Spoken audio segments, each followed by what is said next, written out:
Well, welcome to the Red Room. Another amazing episode with another amazing guest.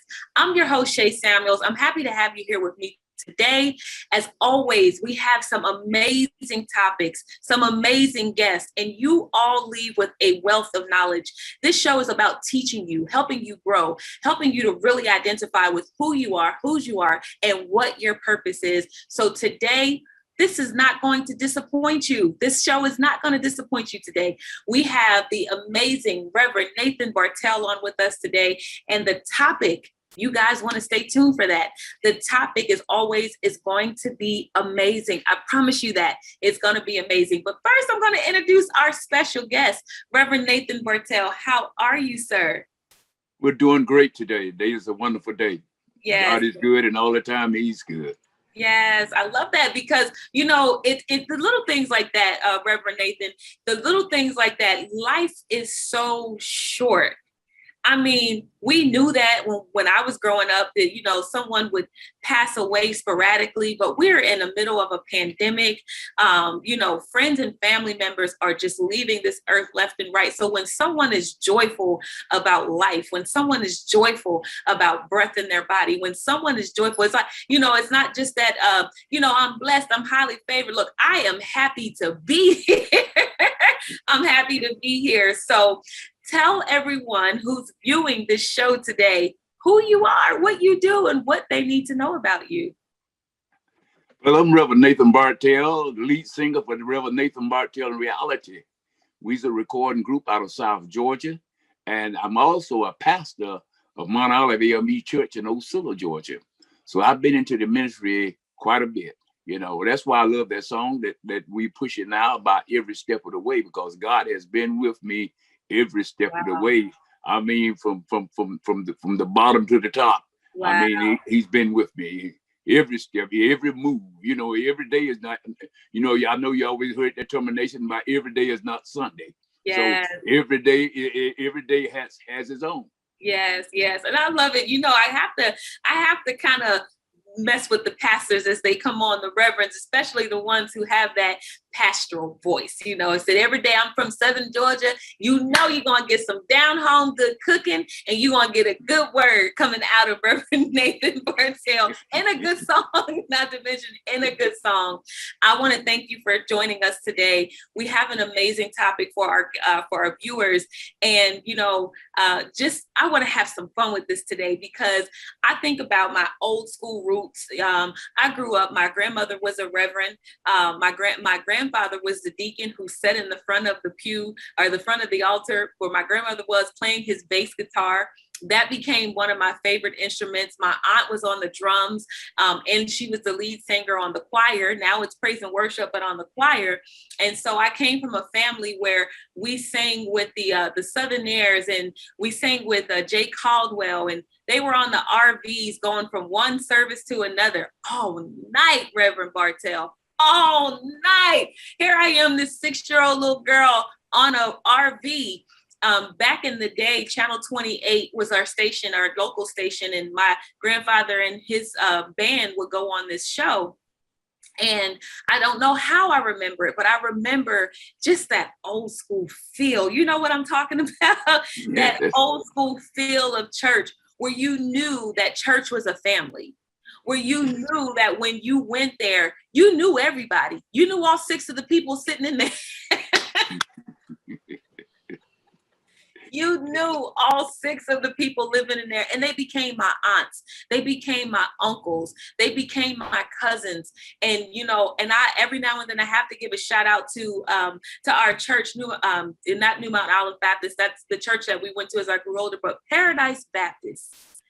Paradise Baptist was the church out of Wilmington, Delaware that everybody wanted to go and wanted to be. And now, you know, things have changed. And so I want to talk about that today. I want to talk about the old school. How do we, you know, want to get people kind of riled up on that old school feel of the church? What did the old school way of church, and I'm saying way, but what did that mean for you, Reverend Bartell, growing up in the church? Well, at old school, I grew up in the church, you know, on the quartet and you know, back in the days, you know, quartet was really, it was all in all, Yes. and good quartet song, a good quartet song. See, quartet hasn't changed. The people Ooh, changed, and see, quartet always been that real traditional spiritual feel. It always had that original traditional spiritual feel, and, yes. and that's where it come from. Like for an example, I'm gonna take it back where the blues. Yes. The blues has a certain sound, and can't nothing change it. And Ooh, quartet is the same way. Quartet has that traditional sound, and back when the people were working in the cotton fields yeah. and the peanut fields, Yeah. singing them old Negro spirituals Yes. and all them hymns and all this kind of stuff. This is where everything came from. Yes. But but I like traditional as well. Yeah. But and I like praise and worship. You see what Yeah. I'm saying? But the roots of quartet. Quartet I is the love root it. I love it. of gospel music. You Yeah, know, it's there. he's It's serious there. because he It's the said roots. quartet. He said, That's "Look, it. my grandfather's from New Orleans, and so he's from Louisiana. So he, a true quartet member when they say quartet." Yeah. Yes, sir. And you're so right. I want to say something about quartet groups that we as individual artists miss and we lack. Quartet groups, not only were they families, but they showed what unity looked like. Everybody came in dressed the same. Yep. They had their move. You go into a smooth move, Reverend Bartell. And when they go, if they got to spin, they all gonna spin on time, and they gonna come back, and they gonna end up going back into it. Yeah. That harmony. All that, yes. My favorite part of it when y'all go whoop, and then take it back, come back, whoop. But it is a thing of the past. And you said it when you started talking. Quartet hasn't changed, the people changed. And so how do we get back, not necessarily to what it was, but how do we reintroduce what was considered lost? How do we reintroduce it to this generation? Well, this generation, the generation that we have now, see, they haven't really heard it. You see what I'm saying? Because they listen to hip hop, they listen to praise and worship, and this is all they hear. You see what I'm saying? So they don't really know a whole lot about the traditional gospel. You know what I'm saying? They don't really know where it came from. Yes, sir. You know what I'm saying? But quartet is where all of it came from. All of it came out of quartet. Yeah. It came out of quartet. So my thing is that if you're gonna throw the quartet away, you throwing the music away. You know what I'm saying? See, because quartet, all those spiritual field words, it's just that what you call that I want to throw this in ZZ Hill back when he said dime home blues and all this stuff. You know what I'm saying? Hey, and see, I always said to my members, this is my terminal. Life is like a jungle sometimes, but it make you wonder just how to keep them going under. Because life is so uncertain. I'm saying it's so uncertain. You never know what tomorrow gonna bring. You know what I'm saying? Yeah. You never know. Yeah. And I know when we put those songs on, like, for those of us who grew up with quartet music, and there's other music, and I love that you are addressing the blues, jazz, all of the past music that have been forgotten because we wanted to introduce what we call new music or new life to the world. But I think, like you said, everything, even in the spiritual, it has a root. And unless you can dig down to the root, you'll never know where it comes from. A lot of you are dealing with problems and challenges, even in the family, and you don't know where it comes from. You haven't gotten down to the root of it. And so in past episodes, we talked about music and how music can heal. Those are certain things that you can go back into, and you can Google, you can research on YouTube, quartet. You can just type in quartet. The reason I chose quartet for this topic was because I realized that's my root. Every now and then I get to singing a song or recording a song, Reverend Bartell, and I realize some of that just kind of rises up in me. But a lot of us now as artists, a lot of us now, even the people who are hearing, we've been introduced to what's new. We've been introduced. And sometimes I'm going to use the word numb, but sometimes we come numb to what's new. So we don't want to even think about what was. I know that we're not supposed to think of what was in the spirit and the spiritual realm. We're not supposed to look back, but sometimes you can do that just to identify the root. Can you talk to us a little bit about when you first realized that not only does quartet mean something, it matters, but when did you realize it can really be a life changer for people? Well, I learned this now. I hadn't always been a gospel singer. Okay. I sung R&B music for 27 years, and I all of my 70s and 80s R&B. Wow. And I just came into the gospel in the 90s. Wow. And I used to listen to all of those gospel artists, and the keynotes, in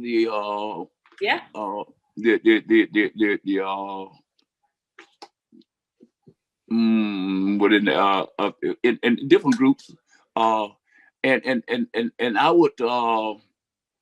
would just love if I would get that spiritual feel. Yeah. I would get that spiritual feel. Yeah. But I learned, God made a change in me. God made a change in me, and I thank God for it, because He made a change in me. Because it's a funny thing, when I first came out of the R&B field of music, I didn't know a whole gospel song.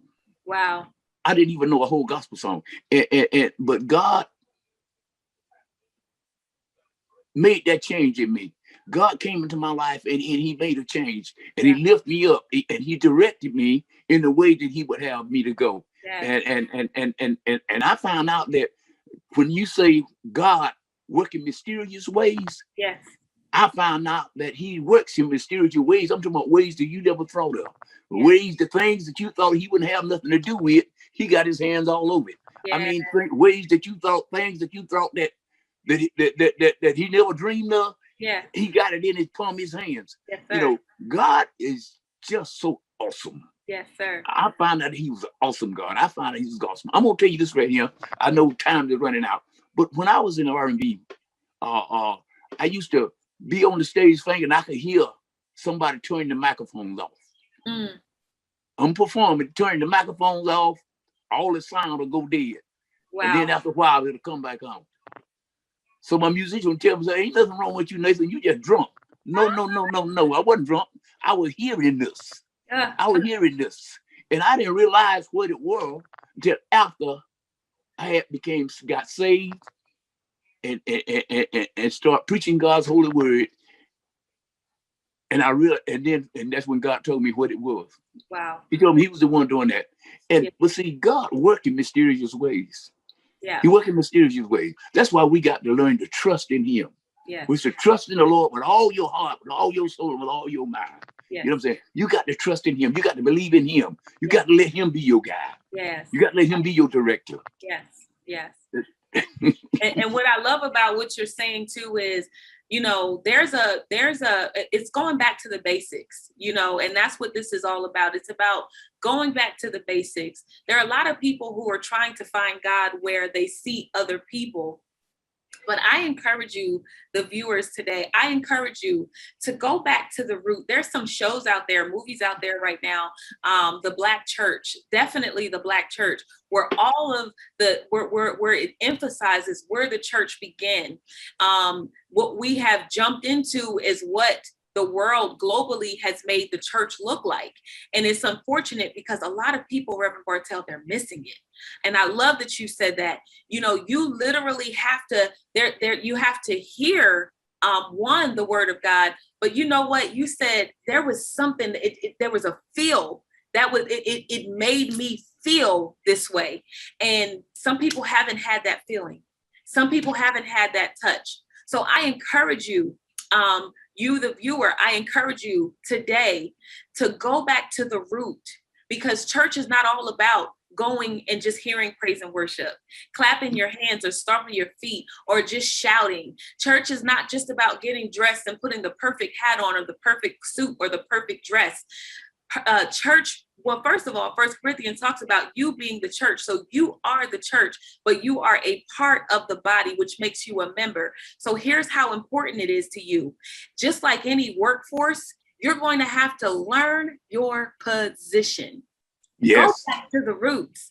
Go back to the roots. Before we go, Reverend Bartell, are there any words of encouragement? You've encouraged us a lot during this broadcast, but are there any words of encouragement that you have for someone who's jumped or tapped into what we consider the modern day church today, and what going back to what used to be that old school feel, that old school church, going back to that, studying it, loving on it, and living in it, what that can do for them? You got to learn to stay focused on God. You know, Jesus said, I stand at the door and knock. Whosoever hear my voice and open the door, I will come in. Mm-hmm. Now, this door that he's talking about is not a wooden door. Come on. With a knob on it. Come on. That's not the door he's talking about. He's talking about your heart. Woo. He's talking about the door of your heart. Open up your heart and let him in. This is what he's talking about. And if we would just do that, he will come in. Wow. He will come in. Wow. If you just open up your heart and let him in. Wow. You know what I'm saying? See, we so stout-hearted now, we think that we got everything going our way. Yeah. Everything is in our hand. Everything, you know, I can do what I want. I don't need this. I don't need that. But whatever you do, you need God. Yes. You need God. Like this pandemic. To get past this pandemic, we will not get past it without God. Yes. We not get past it without God. See, like I'm gonna say this all about all the people getting their vaccines. Some don't want to take a vaccine, all this kind of stuff. But remember, when you first start to school, it's mandatory that you take them vaccines and them shots before you kids can go to school. This is going to come to be mandatory, where you're going to have them vaccines in order to be able to live and survive, because you keep from Yeah. Funny thing. You see what I'm saying? So, you know, God is good. You just got to trust in God. It's all about God. Yes. He said, I'm the Lord thy God who brought you out of the land of Egypt, out of the house of bondage. He said, thou shalt have no other God before me. Wow. Wow. Well, listen, you guys have heard it here with Reverend Nathan Bartell. Look, I keep hearing time flies when you're having fun, but this was a great word of knowledge. This was a great inspiration for me. I've learned so much, even just talking to you, Reverend Bartell, and I believe that the viewers today, they have gotten what they needed. And if you have not, I promise you, it's because you haven't gone back to the root. Listen, this is another episode of The Red Room with your host, Shay Samuels, my special guest, Reverend Nathan Bartell. I want to thank you for coming on with us today. And thank you for blessing our viewers with your amazing, amazing, amazing testimony. I'm going to go ahead and close out and say we will see you all on the next episode of The Red Room. Bye-bye. Bye. God bless you. God bless you. God bless you. This is Paula G. Voice, Lady Wisdom with Own Your Own Power. At some point in time, we all may have been guilty of giving up our power. We've allowed the opinions of others to validate how we feel about ourselves. And in hindsight, it was not a good thing. We're so influenced by the perceived norms of society that we often cave to that trend. Sometimes the trend goes against what resides within us. We see things differently. We interpret things differently. We understand things differently. It reminds me of Noah in the Bible. Talk about owning your own power. Can you imagine how he must have felt day after day, week after week, month after month, year after year? He was a lone star. Now, it would have been understandable if he succumbed to the trend, the ridicule, if he had succumbed to everything around him telling him that what he was doing was crazy. Yet he had enough faith in his power and the higher power, and enough resolve within himself to press forward, stay focused, and maintain his power. Sometimes we have to stand alone in what it is that we believe in. Sometimes we have to go against the trend. Sometimes we see beyond the moment and discern a different outcome than what the majority may see. We have to stand in our own truth. Whatever or whomever you may deem to be a higher power will sometimes drop a nugget in your spirit, and that nugget may be a foreign concept to the majority. I think when certain common electronic devices were first introduced, they were a foreign concept. Some could not even have imagined utilizing such a thing, but look how we depend on those foreign concepts today. We each have the power to manifest those things that we desire in our lives. We all have dreams and hopes, things we have always wanted to do or accomplish. I'm a witness that it can be done. At times, it may seem unimaginable, but if you can visualize it, you can actualize it. I've had the vision of certain dreams that I desired to fulfill, and I took a day and simulated what it would be like to live in the manifestation of that dream. I jotted down what I thought would need to happen or occur to really make this dream come to life. It was a powerful exercise because it helped me to see that the manifestation was more realistic than I initially thought. If we've learned nothing else in the season of 2020, we've learned that life and time are precious. I say this often because it bears repeating. Life and time are precious. So we need to live now. Live for today. Do you have a dream? Something you desire to achieve? Visualize it. Walk it out. Write the plan. Begin the journey. Own your own power and manifest your dreams. I'm Paula G. Voice. I'm a sagacious, independent lifestyle influencer. I'm embracing my own journey and sharing experiences along the way.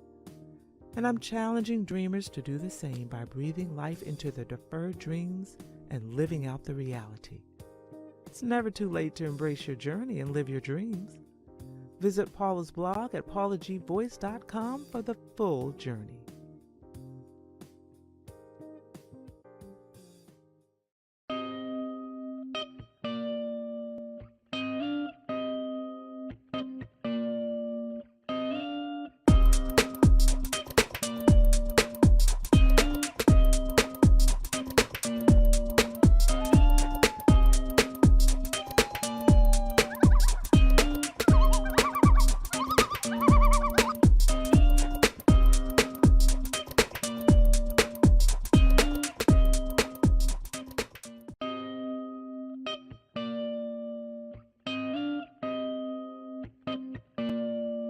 This is Paula G. Voice, aka Lady Wisdom, with Beyond the Moment.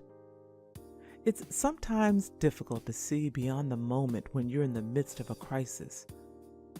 But sometimes the vision of being beyond the moment is the very thing that may be needed to get you through the moment. Our society is laced with so many overwhelming events. It seems like they come one right after the other, and they don't allow you the space to breathe or recover.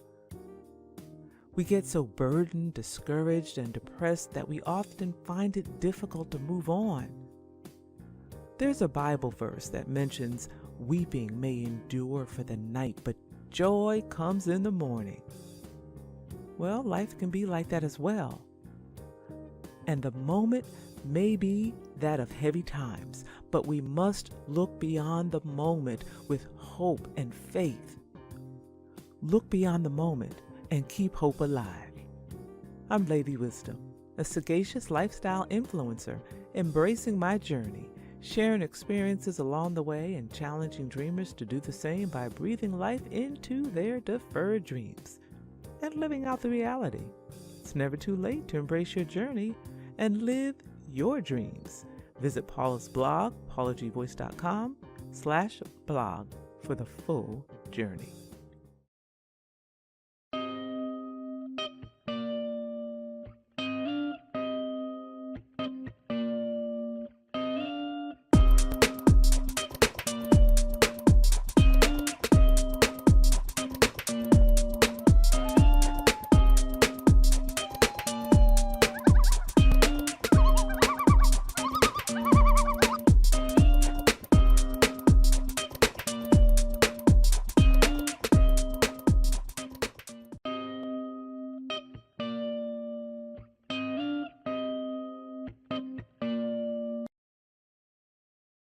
This is Paula G. Voice, aka Lady Wisdom with Endurance. The unimaginable happens, and you have no idea how you'll make it through. Sometimes you feel as though you don't even want to bother. Yet we all have those moments at one point in time or another. There is life on the other side of that storm. Those moments when you must dig deep within and find the strength to endure. Rise from the ashes. There are those moments when you can't see beyond the moment. There are those moments when you don't want to hear. There's life on the other side of this, because your this is so traumatizing, you can't see it. How we choose to manage our circumstances is totally a ball that is in our court. We fall down, but we get up. We plunge to the deepest, darkest part of our being, but something inside of us longs to survive. We find ourselves fighting to rise out of the darkness. It's a slow journey, but we eventually see the light at the end of the tunnel. I always say that every day we wake up is an opportunity to set an example. It's an opportunity to change things. It's an opportunity to do better, to grow, and to heal. Someone made the analogy about eating an elephant one bite at a time. Now, literally, we're not in the habit of eating elephants. But when faced with inconvenient situations, impossible situations, we must take one step at a time, one day at a time. We all have endured some situations in our lives that has almost taken us to the point of no return. If we take our eyes off the moment and focus on where it is we desire to be, our goal, our destiny, we can take necessary steps to see our way through difficult times. Now, sometimes it may take therapy, prayer, meditation, and daily affirmations that help you make it through. Our lives are so full of difficult moments, but we must focus on the good times, the great events, the joys. As with any storm, tornado, hurricane that leaves destruction in its path, life goes on afterwards. Life may not ever be the same. Life may look different, but as long as we are living and breathing, we have life. Be encouraged and remember that each season of life that we come through makes us stronger. We have the opportunity to take what we have learned and help others through their difficult times. Give yourself credit. Be gentle with yourself. You can endure. You can overcome. I'm Paula G. Voice. I'm a sagacious, independent lifestyle influencer, embracing my own journey, sharing experiences along the way, challenging dreamers to embrace their journey and live their dreams. Visit Paula's blog at paulagvoice.com/blog.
life keep changing your direction. Sometimes the trials of life can knock you to the floor. So hold your head up high, God will lead and guide you. He won't leave you, so please hold on and never give up, never give in. You're closer to the top. Welcome to those of you who are viewing and listening from around the world. We are so glad that you have joined us. This is My Journey with Paula G, where we are juggling this journey called life while walking in the gifts and talents that God has given us. And if this is your first time on the journey, welcome. We are so glad that you have joined us. And if you're returning on the journey, it is so good to have each and every one of you back. Because, you know, I always tell you all each and every week, time is precious. And we have really seen that in the last couple of years, just how precious time is. And it's the one thing that you cannot get back. So for you to think it not robbery to spend this time with us is truly, truly appreciated as we bring you testimonies and stories of our guests who are juggling this journey called life while they're walking in the gifts and the talents that God has given each and every one of them. And we are so appreciative of our underwriters who are embracing the journey by providing a platform upon which we can share these stories. And underwriting is really a great opportunity for those who have a business product or service to gain exposure for their business product or service while supporting the journey. And if you're interested in being an underwriter for My Journey with Paula G, you can email us at jerryroycelive@gmail.com or paula@paulagvoice.com. Place underwriting opportunities in the subject line, and we can have a conversation about how you can become a part of this journey. So we thank you all so very, very much. Each and every week, as we are having these conversations with our guests, a lot of you are reaching out and sharing with us just how encouraged and blessed you are by a lot of these testimonies and these stories and just the inspiration that you find, because sometimes you see yourselves in some of our guests. And that's the whole point of the show, is to let you know whatever's going on in your life, it's going to happen, because we all are juggling this journey we call life, but we still have these gifts. We still have these talents that God has given each and every one of us. So, you know, it's a matter of navigating the two. And if I can do it, our guests can do it, you can do it as well. All right. Well, before we bring on a guest, I want to share a bit of Paula's perspective. And I have an excerpt here from my book, which can be found on my website, and it is entitled My Journey to Lady Wisdom After Midnight. You can find that on my website at paulagvoice.com. Also, make sure you connect with me across social media, Paula G. Voice. And here we go. Our journey and who we are today is a summary of all of our life experiences. Who we are today is the manifestation of those life experiences, be they positive, negative, or somewhere in between. The person you are today is the sum of your journey.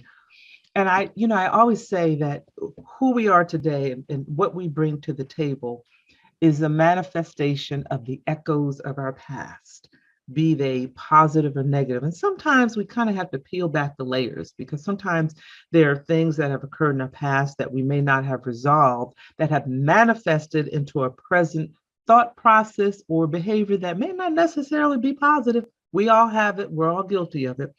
But, you know, in the process of growing, and each day that we wake up and each day that we're breathing and opening our eyes, we have new opportunities. We have new experiences that contribute to who we are and who we become. So just know that each of us are a sum of those experiences. Each of us are unique. And as we move forward in life, my prayer is that we will gain the knowledge from those experiences to move forward in a positive manner so we too can embrace our respective journeys while walking in the gifts and the talents that God has given each and every one of us. So I hope that inspired you for today's Paula's Perspective. It is time for my guest today, and I am looking forward to this conversation. She is an award-winning filmmaker. She's a photographer, she's an activist, she's an author, and she's the author of My Beautiful Black Hair 101 Natural Hair Stories from the Sisterhood. And I can't not wait to talk to this young lady. She is St. Clair. How are you today? I'm great. Thank you so much for having me. Oh, it is a joy. It is a joy. It is a joy. And we have a few things that we're going to talk about today. But the first thing I want to talk about, because I have a question. You have a BA in French and Francophone studies. Did I say that correctly? You did, yeah. Okay, what is Francophone studies? That's like the second time I've heard that. Yeah, a lot of people ask me what that is. So Francophone is basically French speaking. So, French speaking countries, certain countries in Africa, certain countries in the Caribbean, parts of Canada, right? French speaking culture. So that's what Francophone is. And so the studies that I did in college were around France, but also all of these other places that have French culture. So in all of these different places that have French culture, my daughter kind of learned this when she did her study abroad when she was in college with Spanish. In the French language, are there different dialects where you speak French, but you may go to another French-speaking country and you may not necessarily understand each other, even though you speak in the same language? I think you would understand each other, but there's definitely different accents. And so there you go. Yeah. And so it can be a little difficult, for example, as a non-native French speaker like myself, the French that I learned was French from France. And so sometimes if I hear French from certain African countries, for example, that's a little bit harder for me to understand. So it's like you said, the accents and perhaps the dialect. Mm-hmm, yeah, the accents and dialects change, but I think you can more or less understand the basics. Yeah, the basics. It's like American English and British English. Yeah. Oh, okay. That's a good analogy. There you go. You can definitely tell the difference. Yeah. You can definitely tell the difference. I've traveled to Europe. I've traveled to Europe frequently, at least twice a year. And it is so funny because one time we were at a store or something, and one of the British ladies asked what time it was. So I looked at my watch and it was like 6:15 or something. And the room just stopped. I'm like, did I say something wrong? And then somebody, said, "You're American." And I'm like, how'd they know I was American? And then I'm like, oh, I opened my mouth. Okay. Yeah. So yes, accent and the dialect is a bit different. Yeah. So share with us, for women of color, the hair journey has been a journey from the time we exited the womb throughout our lives. And as evident of the inspiration behind your book, your daughter, Chloe, tell us a little bit about her story and how that evolved into the book. Yeah, so when I was finishing up my last semester of college, actually, I got a phone call from my dad who lives in France, saying that my little sister, Chloe, who was only 4 years old at the time. Your sister. I'm sorry, I said your daughter. Oh, no, that's okay. Okay. I'm almost old enough to be her mom. But so I got a phone call from my dad, and he said that my sister was being bullied at school by her majority white classmates, and they were telling her that her afro was ugly. And my sister came home from school crying. She didn't want to go back to school. And that was really heartbreaking for me, right? Especially because she was so young, only 4 years old. But as you just said, for Black women, this hair journey starts as soon as we come out of the womb, right? And society sort of feeds into us this narrative that our natural hair isn't good enough. And so I was really upset that, and I can show you a picture of my sister Chloe. Actually, Oh, here she is. please. Oh, So you can see she has this beautiful, beautiful yeah. hair. And I was determined to do something to let her know that her hair is beautiful, right? Because she wasn't getting those affirmations from her classmates. She wasn't getting those affirmations from mainstream media. And so I decided, well, I'm going to give her those affirmations, right? I'm going to make sure she knows there's this beautiful community of Black women with natural hair who love and support her. Oh, wow. That, and that is so huge. And as I'm listening to you, I'm reflecting on, my generation and the generations before me who didn't have that, and how all of that, the negativity about our hair, how it becomes a part of that journey. I was speaking about before, we are some of our experiences and how that kind of manifests on us. And, a lot of us struggle with self-esteem and how we looked and so forth because of the hair. So for you to be an advocate and to take on the charge of planting those positive seeds and letting her know how beautiful she is, with her hair just the way it is such a blessing. That is such a blessing. So how do we come up with 101 ways? Yeah. So when I started this project, I really did think it was just going to be something small for my sister. I thought I was going to interview and photograph a couple women with natural hair. But the more women I interviewed, the more I realized I actually really like doing this.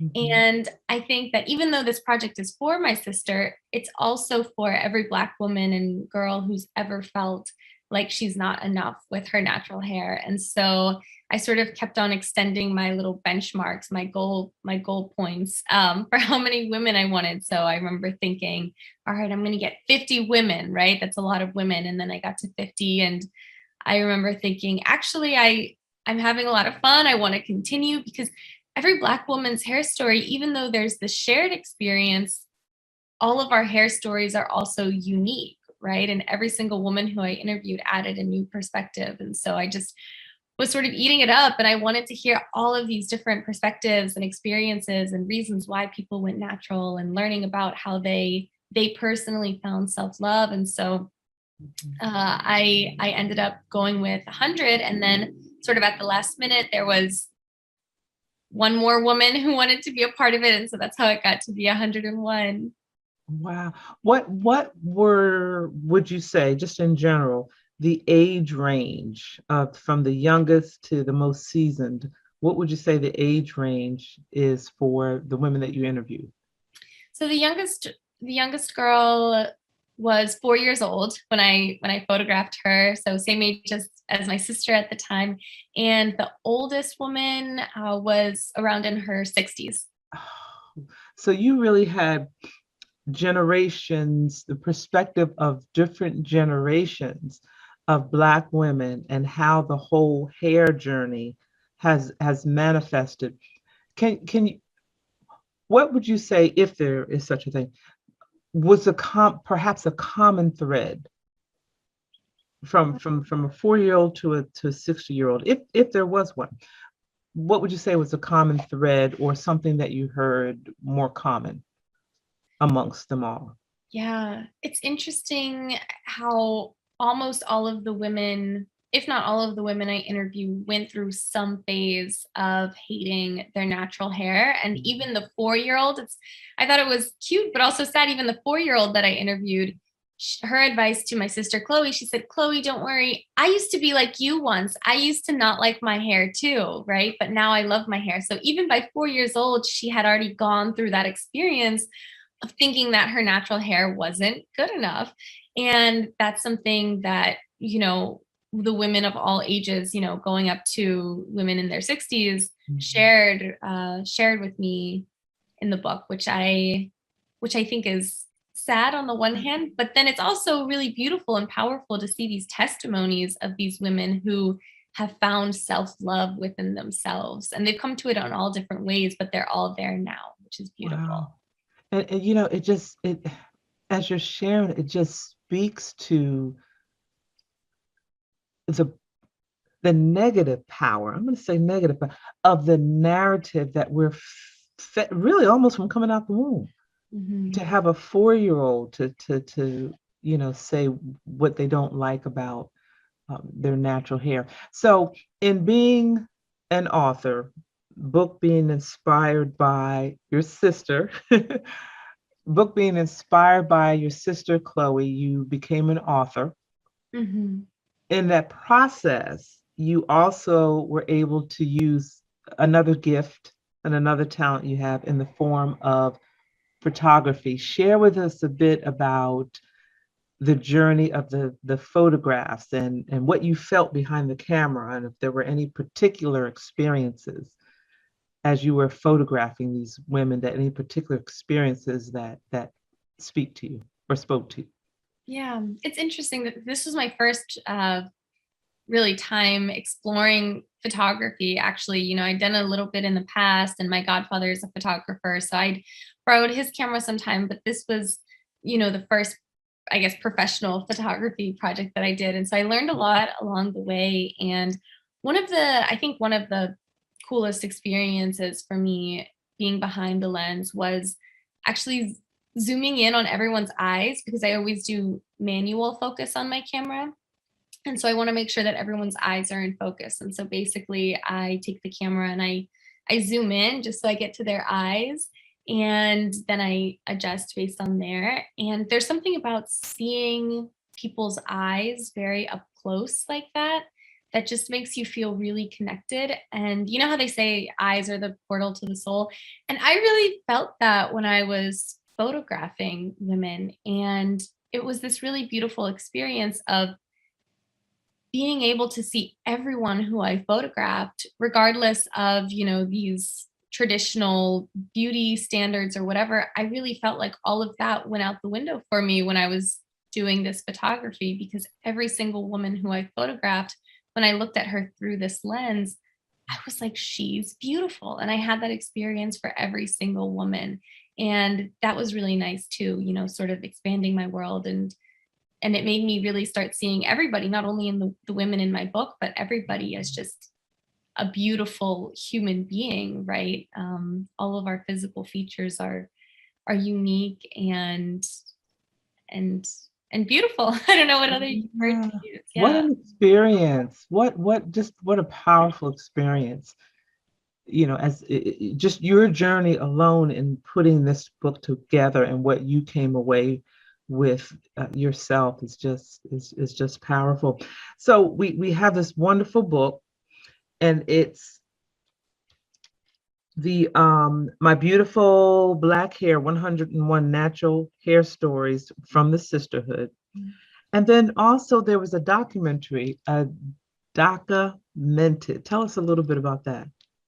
Yeah, so I actually made that documentary called Documented during my last semester of college. It was the fall of 2017, and President Trump had just attempted to rescind the DACA program. And for those who don't know, DACA is a program that protects undocumented youth, so immigrants who came here as children but don't have any papers. DACA was a program that protected them from deportation and allowed them to have work permits, right, and other benefits.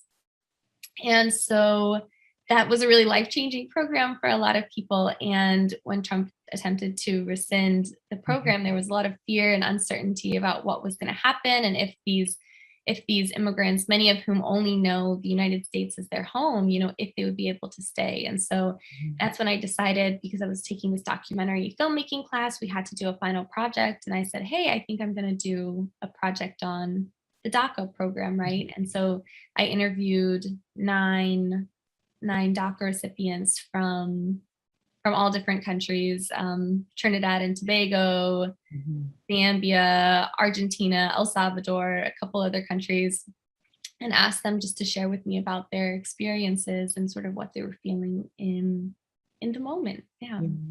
And I as I'm listening to you, it's causing me to reflect on my years as an educator. And having those experiences with those students who, you become really close to your students, and seeing the fear in them not being able to concentrate in the classroom for fear of, someone coming into the classroom, or when they get home, would a family member be gone? And when you really have that up close and personal experience, it really drives it home, in regard to, like you said, these young people, this is all they know. And, for that to be compromised, it's heartbreaking to see, them, in that situation. So thank you for bringing that to the forefront. Share with the audience how they can stay connected with you, your website, social media. Yeah, so people can connect with me on Instagram, either at my name, St. Clair Dietrich Jules, or I also have an Instagram for Black hair specifically. That's My Beautiful Black Hair, just all one word. And then you can also find my book on my website, which is www.stclairdietrichjules.com, or www.mybeautifulblackhair.com. Again, all one word. And for Black History Month, actually, also my book is available at Target across the country. So you can also check it out there as well. Excellent, excellent. Thank you so much. And thank you for taking the charge for your sister and being an advocate, not only for her, but for so many, and providing a book from which women of color can draw encouragement, can draw strength, and for many, perhaps help them to how can I put it? Build their self-esteem, to plant the seeds of positive self-esteem, if you will. So thank you so much for joining us, and just blessings to you as well. And ladies and gentlemen, we've come to the end of our show. We've come to the end of this particular journey. We thank each and every one of you so much for tuning in or listening. We thank our underwriters for your support of My Journey with Paula G, embracing this journey and giving us the opportunity to provide this platform as well. You can connect with me on social media, Paula G Voice, website, paulagvoice.com, email paula@paulagvoice.com, or jerryvoicelive@gmail.com. We thank you all so much for joining us. And remember that the greatest conversation you will ever have is the one that takes place in between your ears. What are you speaking to yourself? Is God a part of that conversation? And are you listening to his still small voice? Until next time, embrace the journey. This is Paula G Voice, aka Lady Wisdom, with Everything Does Not Deserve a Comment. Now I'm preaching to myself on this one too. Everything, every interaction does not deserve a comment. Sometimes we just have to walk away, refrain from comment, posting, hitting send, leaving a fiery voicemail, etc. Sometimes we just have to let it be and not give energy to what would otherwise be labeled as foolishness. You remember when your little brother or sister, your child, grandchild, niece, or nephew had a temper tantrum because they didn't get what they wanted? Sometimes we just had to leave them there kicking and screaming on the floor until they wore themselves out and took an involuntary nap. Now, I'm not talking about those falling out in the middle of the grocery store tantrums. Some of us remember being scooped up and taken into the restroom for an attitude adjustment session with mama. Sometimes when we are dealing with out of control or offensive people, we have to realize that their behavior may not be worthy of any kind of response. Discern when to respond and when to walk away, figuratively and literally. I'm Lady Wisdom, a sagacious lifestyle influencer embracing my journey, sharing experiences along the way, challenging dreamers to do the same by breathing life into their deferred dreams and living out their reality. It's never too late to embrace your journey and live your dreams. Visit Paula's blog at paulagvoice.com/blog for the full journey.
This is Paula G. Voice, aka Lady Wisdom, with It's All There.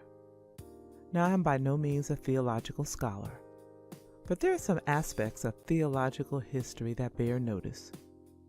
Countries that seem to perpetually be at war no matter how much other countries attempt to intervene and bring peace. If we turn back the pages of a Bible, a Quran, or other sacred book, we see what has happened since the beginning of time. It all makes sense. It's not pretty, but it makes sense. We are frustrated because after almost 2 years at the time of this blog, we are still dealing with a pandemic and asking the question, when will it be over? In the early biblical days, we see where a 40-day journey took 40 years due to lack of discipline, patience, obedience, unity. When will it be over? We now have instant experts on almost everything. Instant in that social media provides anyone with a thought a platform on which to share that thought in a manner that can be so convincing it can create great passion and belief in those who absorb this surface knowledge. In biblical times, ailing people didn't go to the money changers for medical attention, they sought the doctor. So I have to wonder if these individuals would be okay with a motivational speaker, a politician, an advocate, or otherwise instigator performing surgery on them in their hour of need. It's just a thought. I'm Paula G. Voice. I'm a sagacious, independent lifestyle influencer. I'm embracing my own journey and sharing experiences along the way, challenging dreamers to do the same by breathing life into their deferred dreams and living out the reality, because it's never too late to embrace your journey and live your dreams. Visit Paula's blog, paulagvoice.com/blog for the full journey.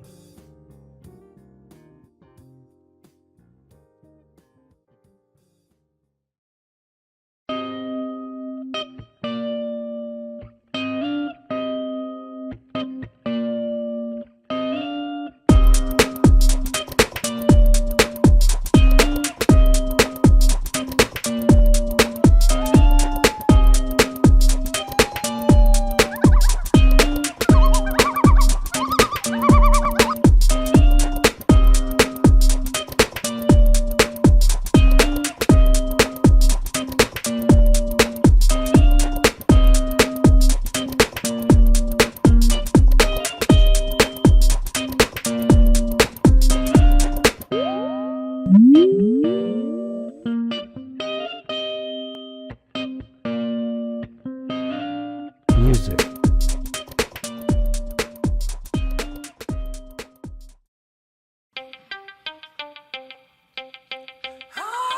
Here come the boss lady, the Kelly Holland Show. Watch out, let's go. Here come the boss lady, the Kelly Holland Show. Let's drop it. Here come the boss lady, the Kelly Holland Show. Come on. She gonna get it right. Research all about your life. Her info's always tight. Talking just to get inside. Gospel talking, Bible walking, wanna help you see. Faith is calling and she's walking with the victory. The king is on her side and she never quits.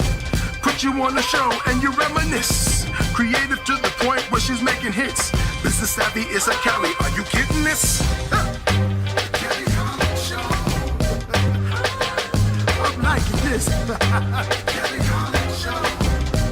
Come on, y'all.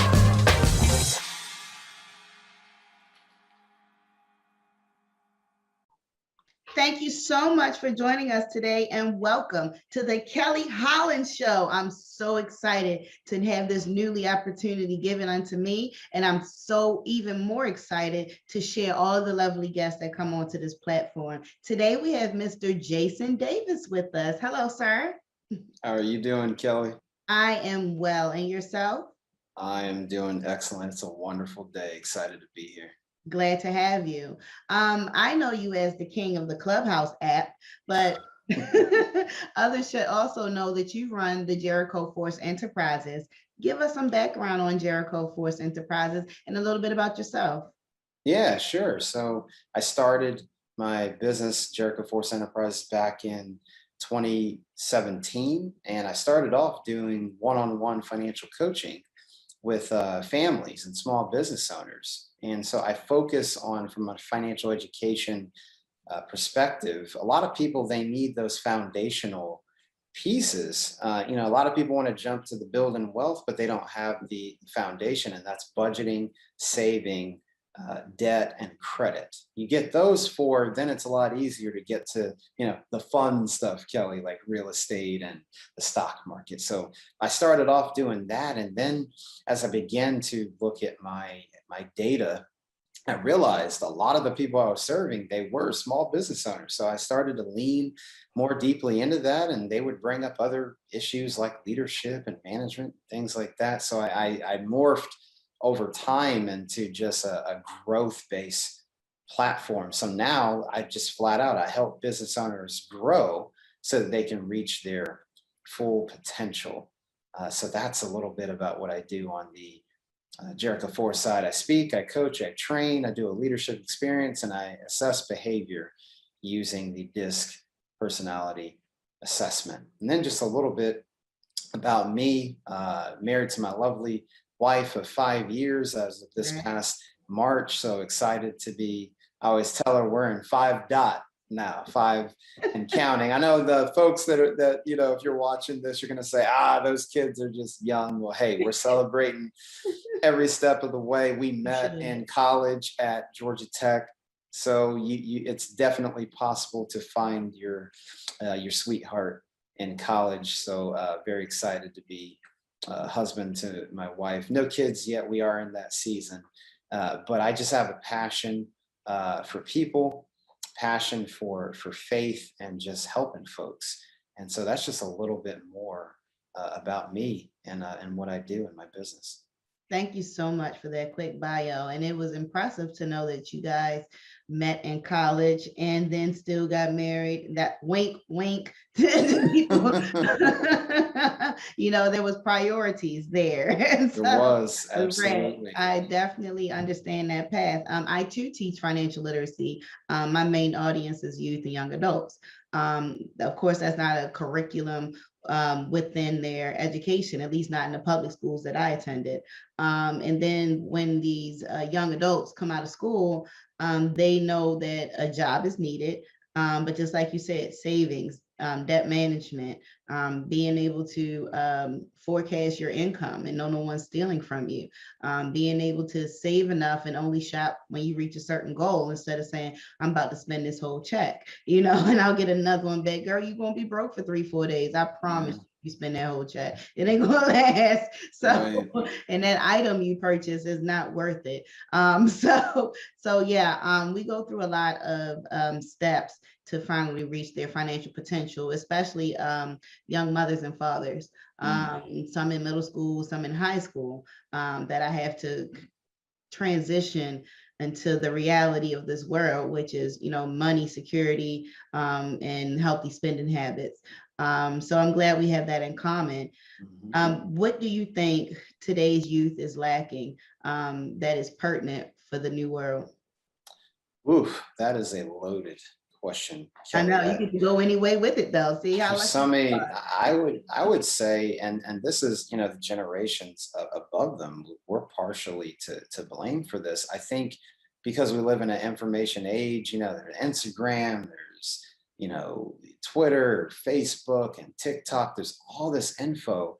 And I feel like the kids kind of get lost in the middle of all that. And so I feel like it's purpose, right? I feel like the kids need a sense of fortitude, a foundation. And because society, like I said, and we don't help, you got to do this, you got to do that, you got to make a way, you got to be about your business, but they've got to understand who they are. And that comes from purpose. It comes from encouragement. It comes from telling them, hey, it doesn't matter the background you come from, the family you come from, you can do this thing.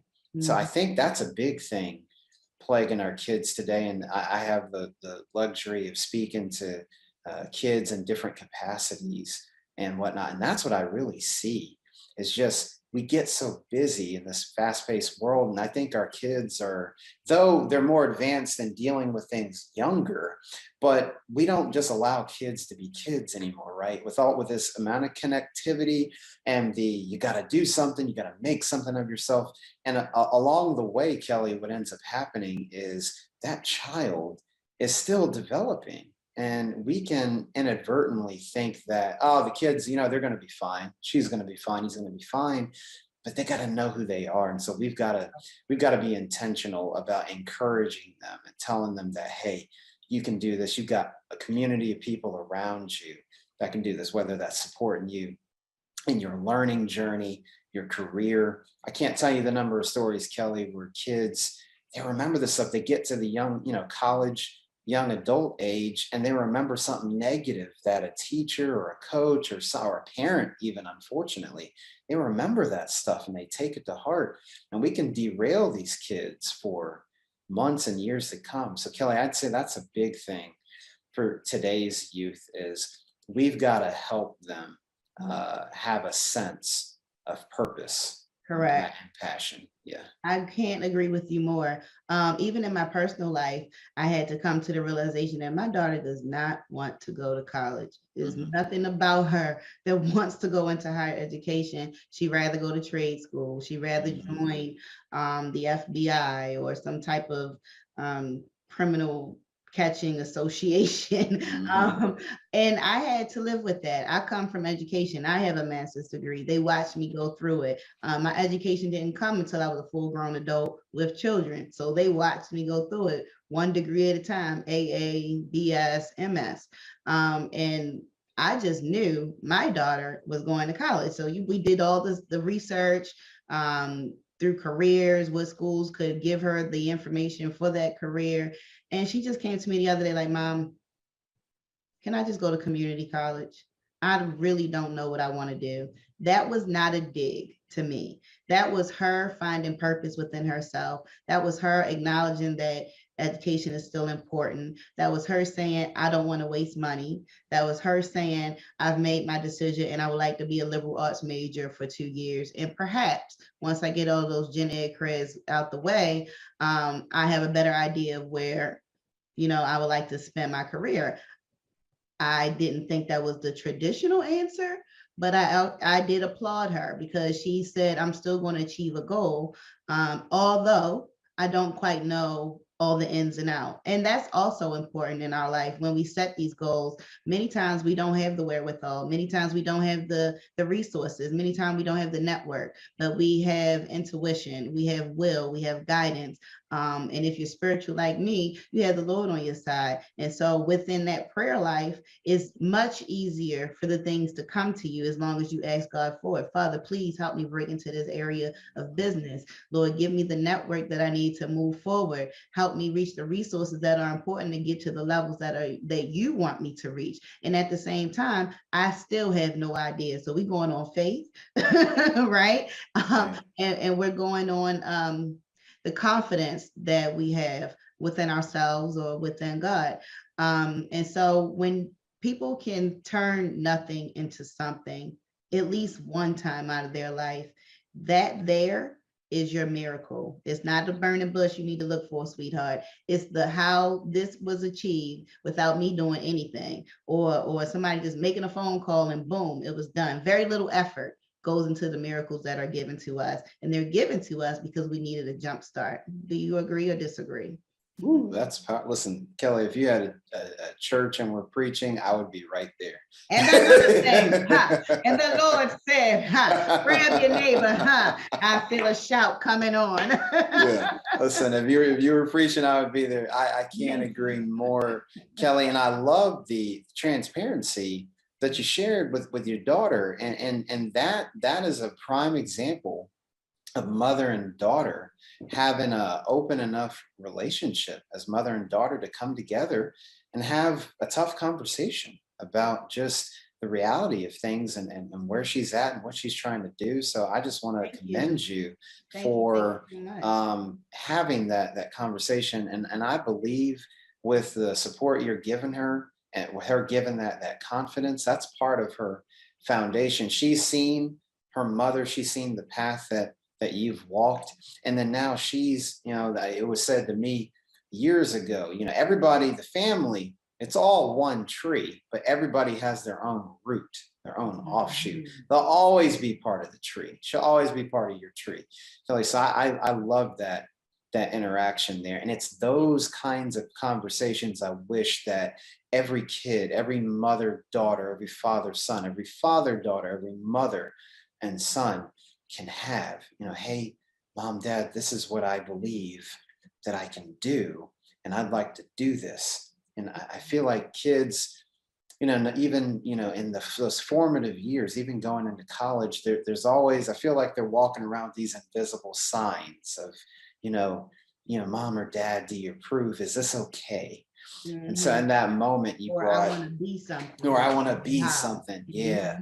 So I absolutely agree. Kelly, you get me excited. I'm gonna tell you. I'm excited. I'll tell you that much. All day, honey, all day. We Yeah. can do this. And I would love to come on to your show when it's up and running so we can continue on with the conversation. In my experience, especially in the Black community, we're taught when you're 18, you're moving out, you're on your own, you're an adult. I used to subscribe to that methodology and now I don't. I now see that it's too much of a struggle to have these financial burdens fresh out of school. And I believe in my household and for whomever I'm coaching at the time, that it's not important to get them out the house soon as they turn 18. It's important to make sure they are world ready, that they have the life skills. And that may require more time, maturity, that may require more of an adult relationship now that your child is growner and now that they have this older age, you can start to feed into them more of these adult situations and advice.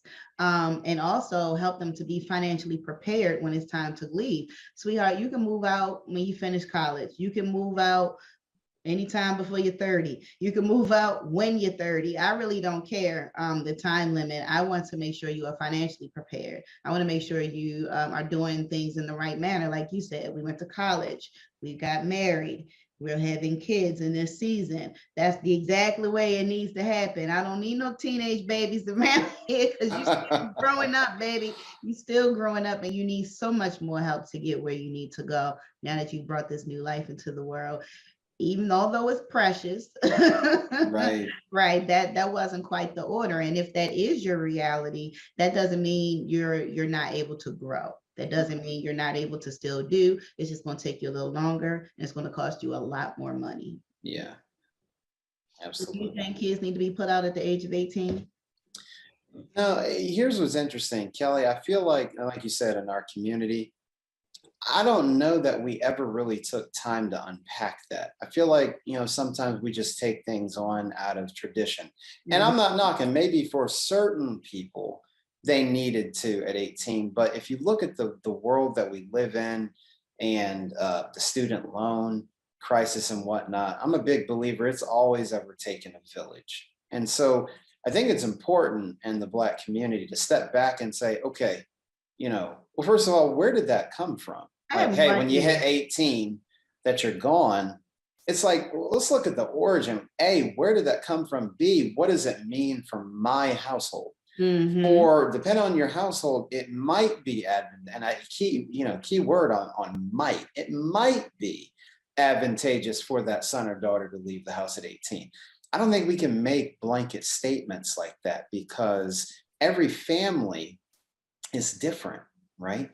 And so I think we have to unpack what it means. What does it even mean to leave the house, period, whether that's 18, 25, whatever. And that means families coming together and talking about it. The Bible talks about training a child up in the way he should go. And when they grow old, they won't turn from it. So it's that spiritual foundation. It's a life skill foundation. It's a financial foundation. It's a values, principles foundation that they're getting in the house. And so depending on the circumstance, like, well, this child might want to go to community college, or they want to go to trade school, or they want to go get their bachelor's, or they have a plan like shortly after their bachelor's, they want to go get their master's. I think parents have to talk openly with their kids about it. It's okay to set goals. It's okay to change goals. It's okay to not initially know what you want to do. There are resources, and in talking things out, we can handle it together. So I'm more of the opinion, what's best for the family, not just what the community or what society is saying. And I don't think we can just make that any blanket statement. Oh, well, you know, Black people are supposed to do this. That's that societal, cultural pressure. And Kelly, you know this, we put a lot of pressure on ourselves and our community. Let's try to relieve some of that pressure, and let's look at our specific context based on my family, where I live, the city, state that I live in, what's going on emotionally, mentally, spiritually, what college is even on the table, what's the career plan for that child, how is the parent situation changing, you know, right, Kelly? Some people, you know, empty nest is a new dispensation for a lot of parents, whether you're a single parent, you know, mom, single parent, dad, or married. It's like, that's a, you know, everybody's like, hey, I want empty nest, but it's like, again, what does that look like? We can't just lean off of, well, they say, because they said in a magazine or on TV show or on the radio or on the podcast that empty nest is supposed to look this way. No, I think stepping back, what does it actually look like? The process of children leaving home, whether that's 18. Like summer break. No, just that's why I'm laughing. I'm like, mine left yesterday. Right. But they're coming back. Yeah. That permanent push, though, that could be detrimental to some. It really can. Tell us more, and let's switch subjects a little bit about Jericho Force Enterprises. Yeah, absolutely. Well, I talked about earlier that I help business owners grow so that they reach their full potential. What does that mean? Exactly. Well, we take an approach that's three parts. We look at business growth, personal growth, and spiritual growth. So if you're followers of Christ, like, you know, Kelly and I, a big part of your growing in your business and being successful, and even your personal growth, maturing and changing, is your faith. And so you've got to have a faith foundation. So in my business, we talk about how all three of those are layered together. Yes, the business finances. Yes, the marketing plan and what systems. I'm big on that. On the money side, I teach on personal finance, but I also talk about the business finances and the systems that are in play. Do you have a way to take payment? Do you have a way to market what you do?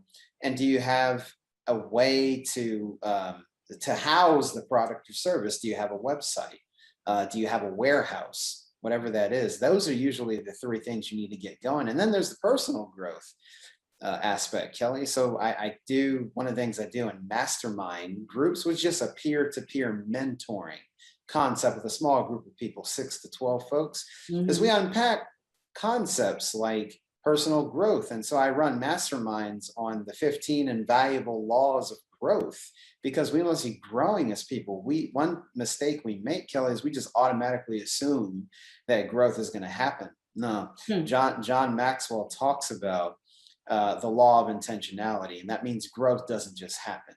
You know, some people, Kelly, unfortunately, they don't have 20 years of experience. They have the same experience over 20 years. Well, you don't want to do that. You want to be growing year to year. And that means there's something that I have to do. How am I handling life as it comes at me? How am I handling business? And then last but certainly not least, that spiritual component, spiritual disciplines. Am I in community? Am I reading God's word?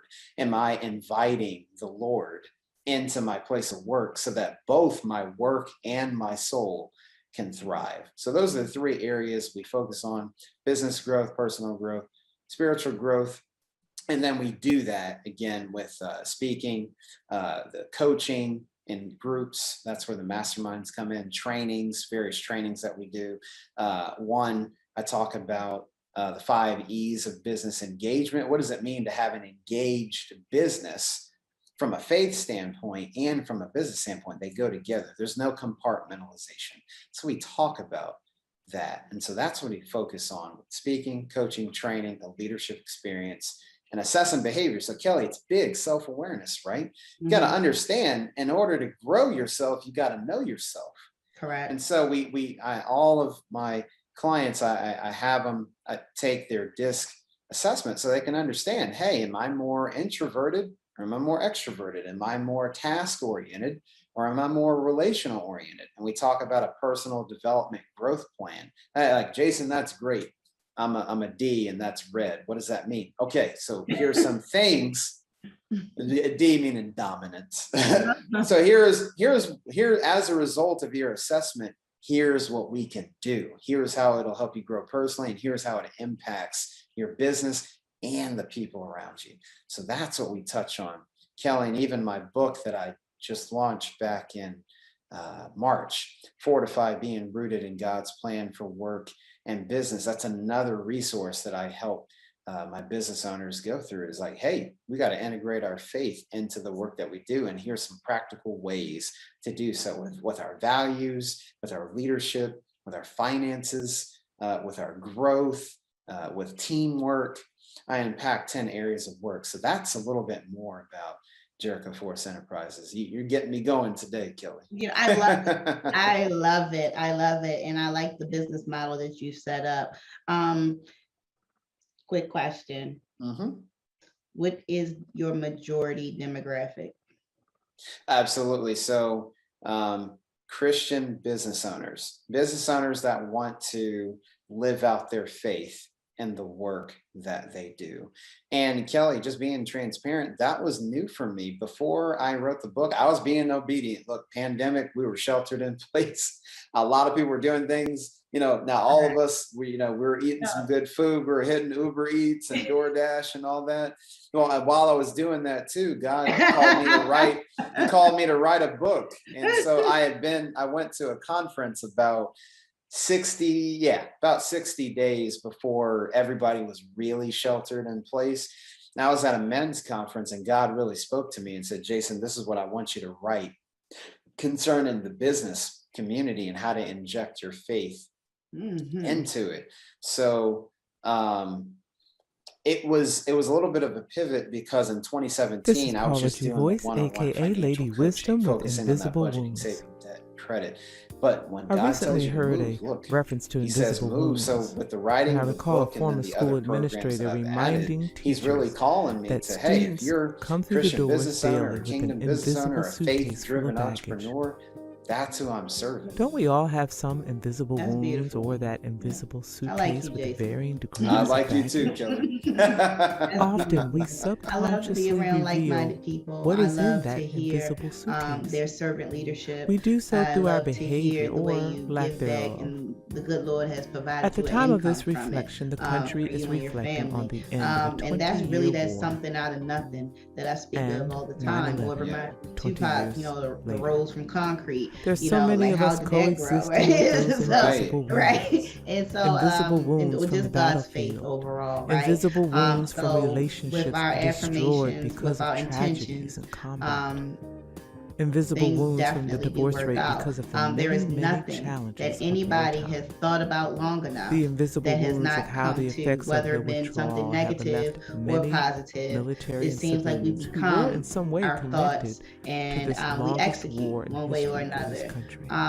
Would you be able to share When with all our these audience, and events I'm sure you unfold, are, what how kind they of can reach triggers you, does it all how set they in can get motion? onto your platforms, any and We will all, most likely and never where your know book is because being those sold as well. individuals deal Absolutely. with it So all my in silence. my website, We must learn to not only be gentle with ourselves, but to www.jerichoforce.com, be like the gentle with walls of each Jericho. other. So This jerichoforce.com instant is my society business we website. You can coexist in email has me only at made it that much more difficult to info@jerichoforce.com. really I'm on understand Instagram others. at Jason. We seldom look or N as in inquire Nancy, beyond the so at surface. Jason. Our N. usual greeting to Davis. each other is, I'm on Instagram. I'm "Hello, always sharing how are you?" content Are we what God gives me, how genuine when to we ask inject the your faith question?